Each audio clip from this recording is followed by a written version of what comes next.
And Welcome back to The Ether, the show that disrupts the way you think about running your business. Join me, Brandon, and my co-host, Sean Delaney, the creator of What If, on today's episode. Our goal is to provide context around what we talk about so you have the clarity to cut through the noise and the confidence to grow and run a truly harmonious business. Let's jump in and take the next step to achieving business freedom.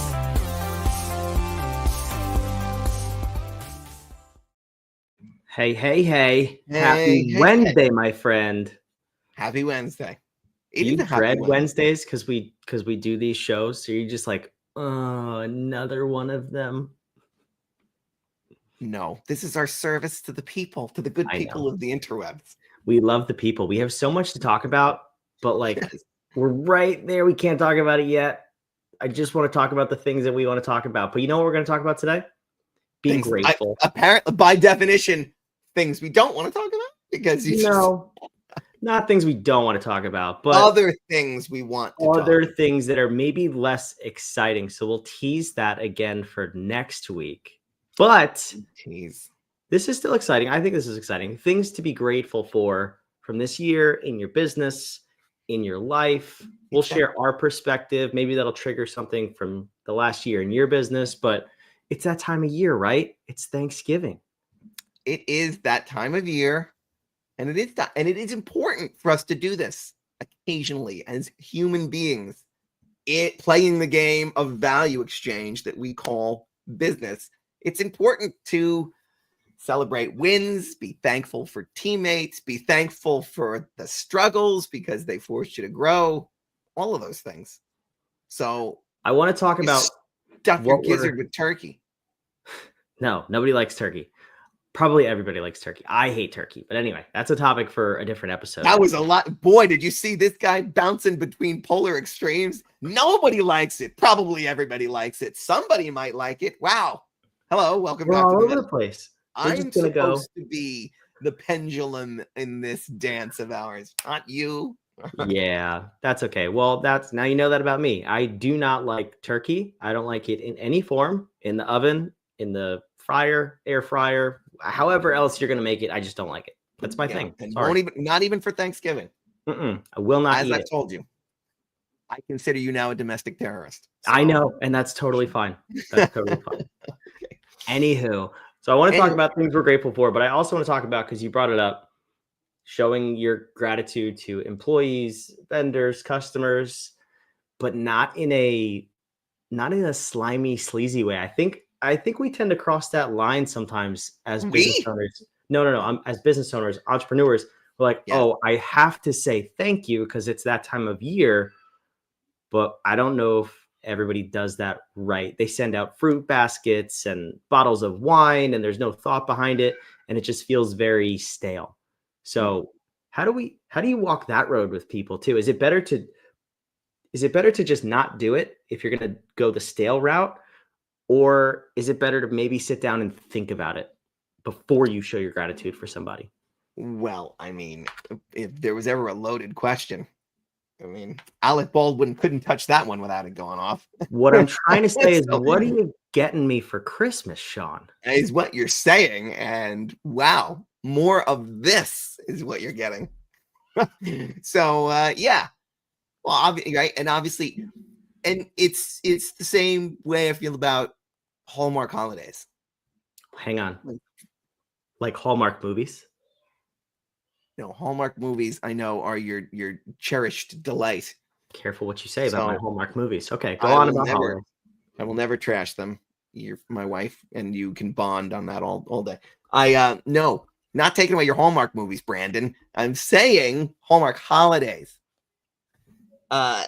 Really? We're going to wait for Valentine's Day and then go spend $8 on a frilly card with lace? No. So you got to be for 7 years. I've gotten away with it. Yeah. You have to be thanking them. ChatGPT, write me a love note to my wife. Make it sound like I love her. So no, we're not going to do it once a year because we have to, but it is a nice placeholder, Thanksgiving this time of year, to say, If we haven't done it, then let's start thinking about it and wait till we actually feel genuine thankfulness for something before we thank somebody for it. And then it doesn't matter what you say or do. It'll come off in the right way. What's your favorite thank you or way to receive thanks from business relationships? Let's leave personal relationships out of it. I'll go first so you can think about it. Please. I know everyone says not to do the food thing, and I'm fully on board. I would never advocate sending edible arrangements or candy or all that stuff to other people, but it's my guilty pleasure. I totally forget who gave it to me. So that right there tells you how awful of a gift it is. Yeah. But there's something about just a giant stack of boxes of popcorns and chocolate that I think it's amazing. I used to get those all the time in my last business because it was a physical business. Vendors would come in and give it. Couldn't tell you who ever gave me a gift, but I know who gave me those 10 pounds that I don't really need. Oh, all right. So now I know what I need to send you. All right. Very subtle. There you go. Very subtle. I know. A thank you in the moment means something to me. I don't like big, I don't save them up. Don't save all the little hugs up for one big one later. Big, awkward, overly long hug later. I like it in the moment. And I'm not good with getting gifts. I get very uncomfortable. And I don't like it. I always feel internally, sure. What is this, therapy? No, I feel unworthy internally. Almost got that spit take I've been working on. Almost. I feel unworthy of whatever it is. I feel worthy of thank you. You could have done nothing and you did something. Well, I like that. Thank you. Yes. Thank you for washing the dishes. You are welcome. It was a delight. But don't wait the entire year and then send me a cake in the shape of a stack of dishes for all those dishes you washed. Keep it up, champ. No, I don't like that. I don't like that. Awesome. So what I heard is I just got out of getting you any gifts because you feel uncomfortable. You can buy me a beer the next time you see me. That I'm cool with. That's an appropriate thank you. See, there you go. That's the two things that people always say don't gift: food and alcohol. And that's just what we both said. That's me and you. That's me and you. But I don't want you to send me a case. I just when we're out somewhere, a mystery beer showing up in my hand is delightful. It's a delightful treat. It's like, oh look, a magic beer. I love it. But that too, I mean, both of them, you have to have a relationship with that person. I think that's really what I'm kind of getting at here is I received so many, whether it's a thank you note or, as a matter of fact, I got one in the mail yesterday. A thank you note from someone I've done business with. It was pre-printed. They didn't sign it. And it was just like, how many hundreds of people got this same thing? Like, I'm not going to remember you for sending this thank you note. It would have been better if you didn't. You might remember them for sending it. I'm talking about them now. So now I'm going to remember them. Look at this ham-handed attempt at carbon copied flattery. It's terrible. Not a good look. No. Not a good look. Not a good look. So, hey, if you're a fan of this show, I like food. Sean likes beer. Do with that what you will. Anywho, what are you grateful for this year? Let's reflect on 2024. What are you grateful for in business? This year, here's what I'm most grateful for. I'm most grateful for you trusting me. I'm going to get specific with it, not just that I'm thankful for you, because I don't want to. This feels like a pre-printed thank you note, but go ahead. Right. Trusting me. We made some serious moves in the world, my friend, and have been able to bring ourselves and our mission to a glorious place that is about to hit the stratosphere. How's that for a bunch of big words? Saying a lot without saying anything. So I knew 3 of those words. That was awesome. Say it yet? Yeah. So they're good, right? I'll get you a thesaurus. Thank with you. Your cookies when I send it, and you'll be good. No, and that's not a type of dinosaur. So anyway, without this thesaurus, so Yes, for trusting me when I say we're going to do this next. This is what we're going to do. And you're like, okay, I'm there. And look where it's gotten us. So thank you. Because if you had said to me, probably in all the times that you should have said to me, I think that might be crazy, we wouldn't be here. So thank you. It's nice to know you got a Lego in the trenches. Crazy's fun though. You got to be a little crazy sometimes. How are you going to do anything worth achieving if you're not a little bit crazy, right? A little bit crazy. Everybody who's done grand things, you can do a lot of good in the world when you're not crazy. But if you want to do something great, like breathtakingly great, you gotta at least be proximate to a little bit of wacko. And now we're like playing with a whole bunch of whack jobs, just glorious misfits. The combination is breathtaking. How's that? I like it. Yeah. Bunch of whack jobs in a boat rowing in the same direction. That's a recipe for success, I think. Destined for the land of misfit toys. Nobody wants a Johnny in the box. Yeah. Okay. Somebody does. Yeah. No, that's well received. Thank you. I hear that.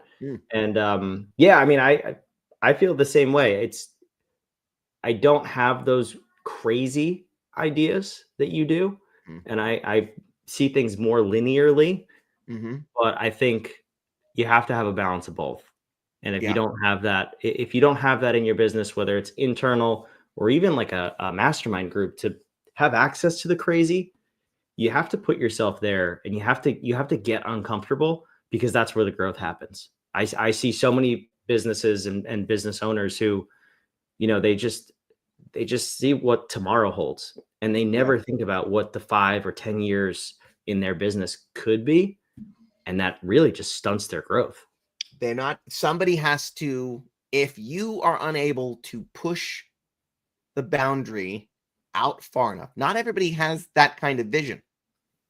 So if you know that you don't, it's good to find someone who can do that for you. And if somebody is doing that, you have to realize that maybe you have to pump the brakes. So the example I'm using is with the position we're in right now. So for what if, I'm constantly thinking out there and saying, and because you are linear, then when I say it to you and get you to see it enough, you're like, okay, and now I can build some tracks to get us there. Beautiful combination. But with Human Up, we have several partners who are pushing way out there. They're more comfortable pushing way out there, and they've already been pushing way out there. So they're on the outer fringes of pushing that effort to a breathtaking, scary place. That's the appropriate level of distance so that we force ourselves to grow and to become the new person that 5 years from now can exist in the place that we've now manifested. So we need them doing that. So then I said, I in that situation, I go, okay, well, now I got to come back and lay some tracks with you, because we already have enough people pushing it. If I go there and push it as well, now we got 6 of us. At some point, there's going to be enough people pushing us that we'll lose ourselves and never know what we were building in the first place, which can happen. I have seen nascent companies with a great idea fail to land that great idea and just keep chasing the new opportunities that their vision keeps opening up for them. And then they lose sight of the original place that even was the kickoff point for them, and they have no idea how to get it back. And they call it pivoting. And they call it pivoting the entire time. And really what they're doing is just running through the woods in some kind of zigzagging fashion. And now they're like looking around, and it's dark, and they hear wolves, and they have no idea how to get back.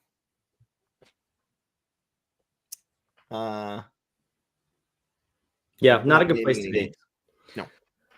But okay, so then if we have a takeaway from this time of year, I think the other side of it too is that you also need to be aware of what's going on with your team. If you are truly grateful for them, for your employees, this is a busy time of year for our personal lives. I see people burn out, or I've seen people burn out over the past couple of years, and I know I've been there too, where you get to the end of the year and you're just gassed.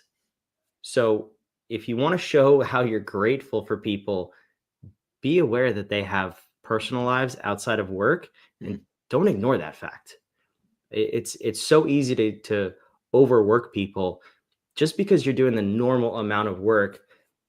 Maybe you go a little bit lighter where possible. I don't know. That's not a universal tip, but you have to be aware of the human beings behind the business, because if you burn them out, then that rolls into January and February, and you get a slow start to next year.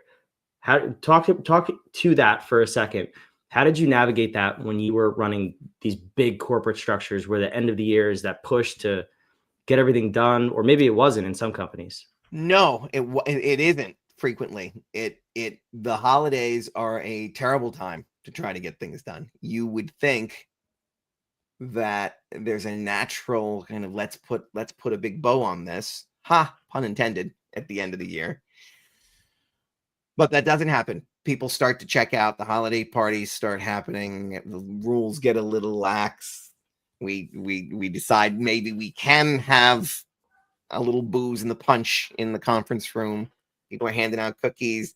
They're inviting people to their houses. I had a boss at one point would always have a big Christmas party at his house, catered, and the whole deal.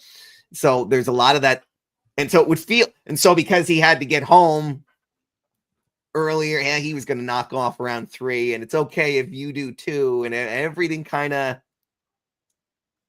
nice, and the salespeople are all happy because they're getting all kinds of stuff from clients and back and forth. Now, I mean, not in a place that wasn't like MetLife I'm talking about, but you can see these things in different places where the salespeople could take gifts and give gifts and all that kind of stuff. I know for my father's own business, same thing. It was like Kris Kringle descending on the office when he'd come, because he had people in his clients' locations. So now he's walking those halls, and and when I was much younger, I would go with him because I'd have to carry in the baskets and the bottles of wine and all the stuff that then would be distributed all over for the clients, and they just loved it. And he's taking everybody out to lunch, and nobody's doing crap. They're all just and so good luck. And if you are the person trying to get stuff done, like I was frustrated back in those times, like, what do you mean? Like, we still have, let's squeeze it out. Good luck. You're not getting anyone on the phone. You're a buzzkill. Like, come on, there's mistletoe right there. Would you just relax? Like, no, this happens in many companies. And you would think that some of that is going to be clearly a smaller business if the owner has instilled a culture where we're gonna relax around the holidays. Then it's much easier, and that kind of thing can grow. And in the corporate world, you would think that's tamped down a little, but it still doesn't change the fact that everybody's taking their foot off the gas for the most part. Not every single industry, not every single job, but for the most part. Which is why we say there's a couple of good quarters for getting stuff done, and there's some slow quarters. Summertime can be sleepy. Some places, siesta time. Let's go to the beach. We're not working so hard. The kids are home, and so we see a dip there. Not us. We don't let our clients do it either. And then we help them leapfrog up past their competition. Everybody who did have their foot on the brake. And then you get another good quarter. Let's go. Second half of the year, fired up, back on vacation. Can't stand the fam. Just spent a whole bunch of time with them. I'm ready to get back to work. Let's do this thing. And you get done, and then womp womp, end of the year, Thanksgiving. You could see it's starting to slow down in October in the corporate world. And then Thanksgiving. There's a spike in November. It's after Halloween.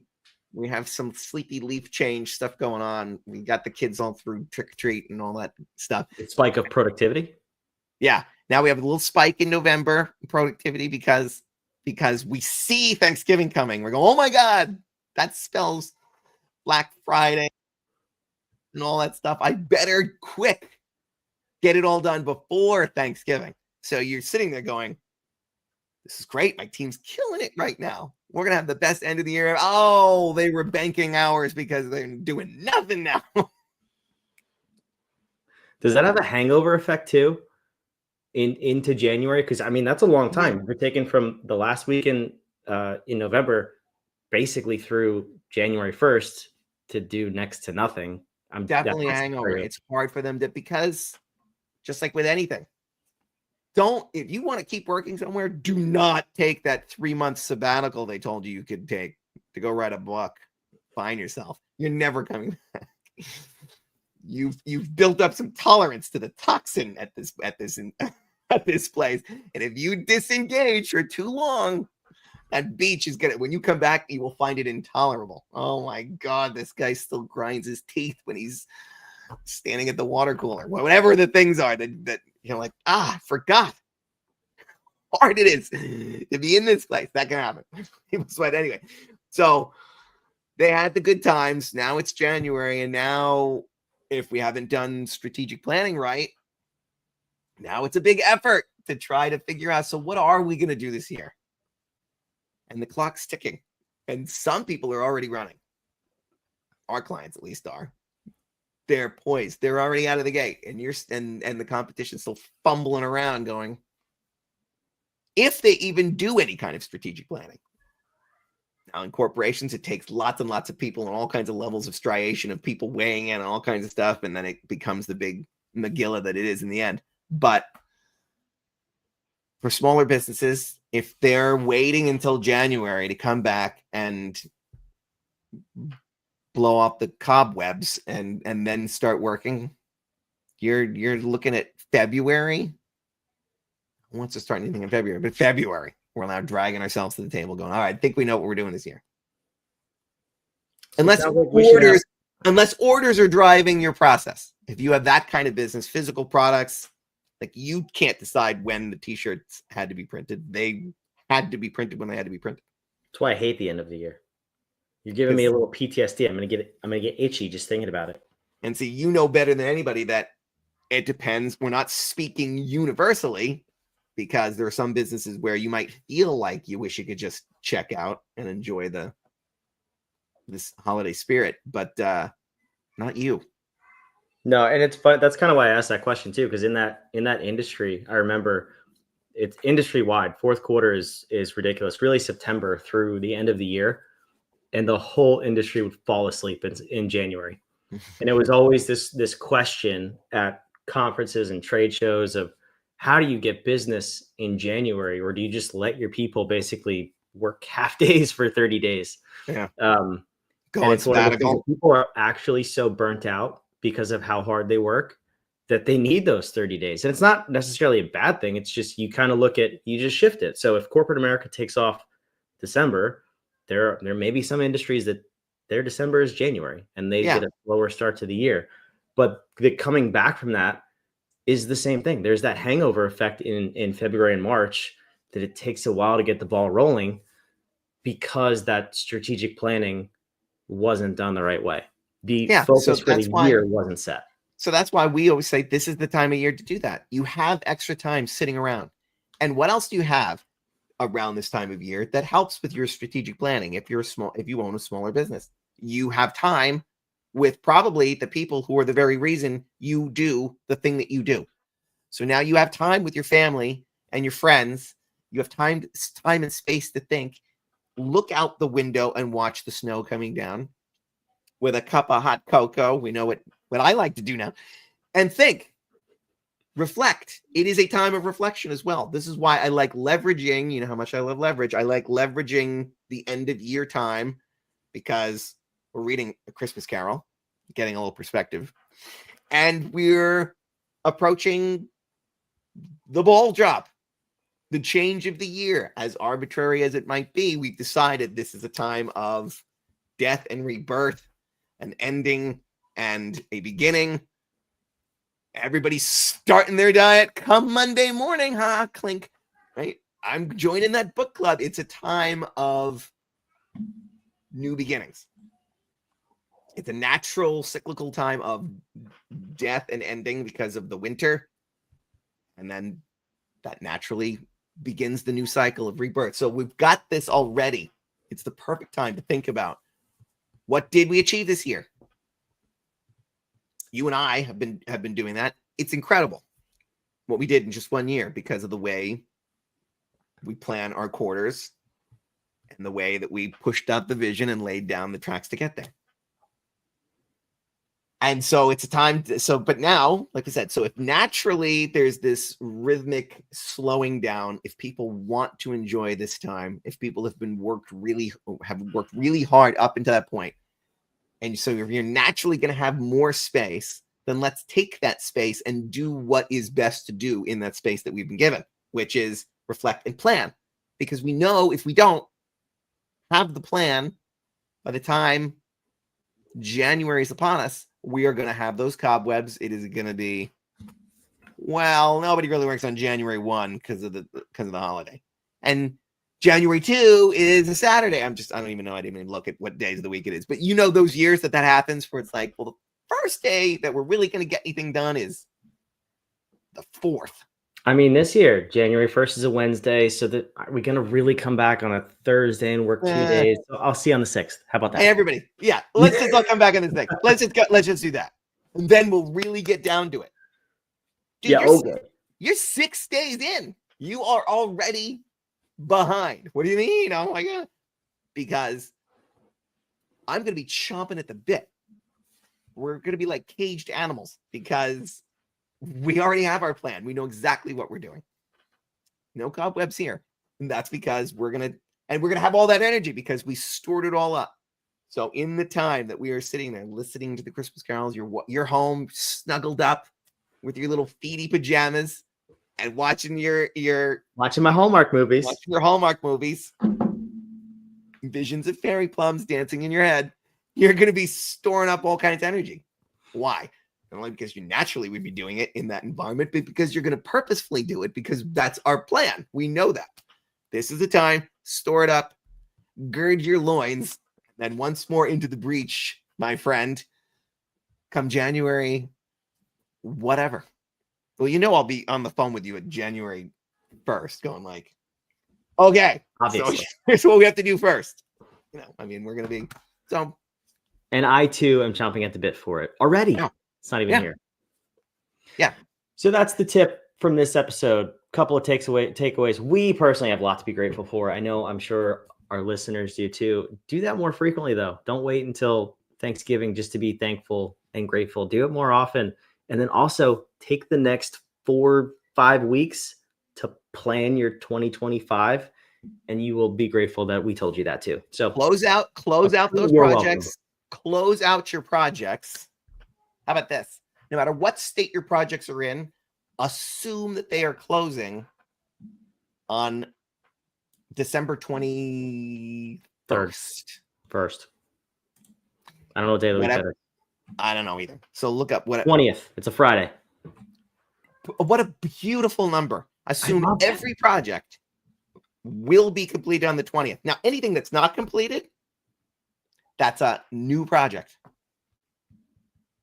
Because we're not getting any scope creep here. We're gonna assess the projects on the 20th. We're gonna close them out, wind them down. The ones that we don't need anymore that weren't really finished, we'll say, let's put a pin in it. It's done. The ones that say, well, but we still have about 2 more weeks worth of work. Great. One of the projects we're gonna do next is a 2-week-long project called whatever it is to finish up the last thing. But I want you to have in your head that it is a complete blank slate. We might have some carryover stuff.